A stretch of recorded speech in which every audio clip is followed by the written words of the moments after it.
আসসালামু আলাইকুম, welcome back to my channel Farzana cookbook. আজকে আমি আপনাদের তৈরি করে দেখাবো সহজে কিভাবে খুব চটজলদি চটপটি রান্না করা যায়। তো আমরা সবাই তো মিষ্টি লাভার না, অনেকে আছি ঝাল লাভার। আর চটপটি মনে হয় বাংলাদেশের অধিকাংশ মানুষ খেতে পছন্দ করে, ছোট বড়।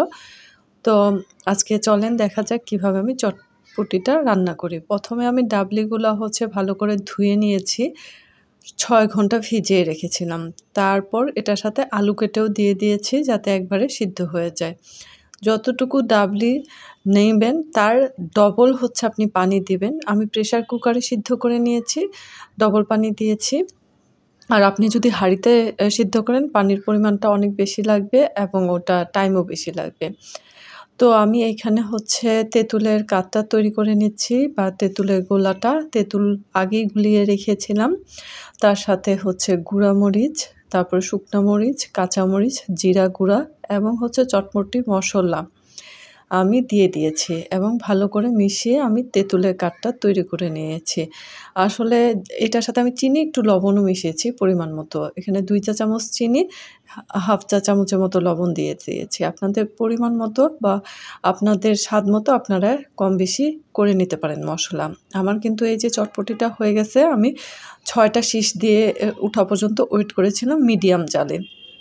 তো এখন কিন্তু আমার চটপটিটা হয়ে গিয়েছে, দেখতেই পাচ্ছেন। আমি কিন্তু ফুচকাগুলা এখন তেলে ভেজে নেব। ফুচকাগুলা ভেজে নিলেই কিন্তু মোটামুটি একটা রেডি হয়ে যাবে। আমি অন্যদিকে কিন্তু ডিম সিদ্ধ করে পেঁয়াজ মরিচ আমি কেটে রেখেছি। আমার এখন ফুচকাগুলা ভাজা হয়ে গেলে আমি পরিবেশন করতে পারবো।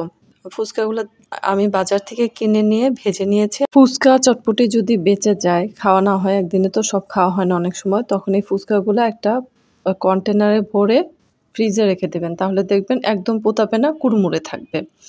তো এই যে দেখেন আমার চটপটিগুলো একদম রেডি, কত সুন্দর একটা কালার আসছে এবং দেখেও লোভনীয় লাগতেছে। আমি এটার সাথে মশলা মিশিয়ে নিব এখন।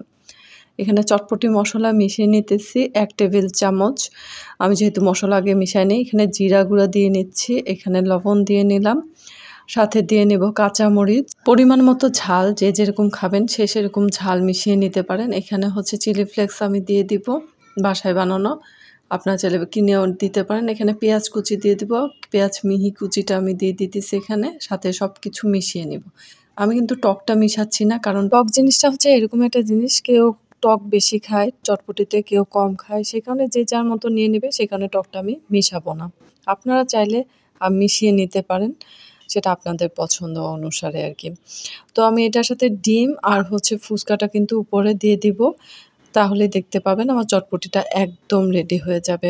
এই যে একটু ডিম দিয়ে নিতেছি, ডিমটা কিন্তু এটাতে একটু বেশি দিলে মজাই লাগে। সাথে ফুচকার কুড়মুড়ে টা যখন মুখের মধ্যে লাগে অনেক অনেক টেস্টি মনে হয়। তো আমি কুড়মুড়ে এই ফুচকাটা আমি অনেক বেশি দিব, চাইলে পরে আরও কেউ নিয়ে নিতে পারে, সেজন্যও রেখেছি। চটপটি বানালে কিন্তু আমাদের বাসায় থাকে না, এক সন্ধ্যায় শেষ হয়ে যায়। তো আপনারাও কিন্তু এই টিপস অ্যান্ড ট্রিক্স ফলো করে চটপটিটা বানালে দেখতে পাবেন একদম পারফেক্ট দোকানের মতো চটপটি হবে এবং খেতেও কিন্তু অসম্ভব মজা লাগবে। সবাই আমার ইউটিউব চ্যানেলটা সাবস্ক্রাইব করে দেবেন, লাইক কমেন্টস করে পাশে থাকবেন নতুন নতুন রেসিপি পেতে।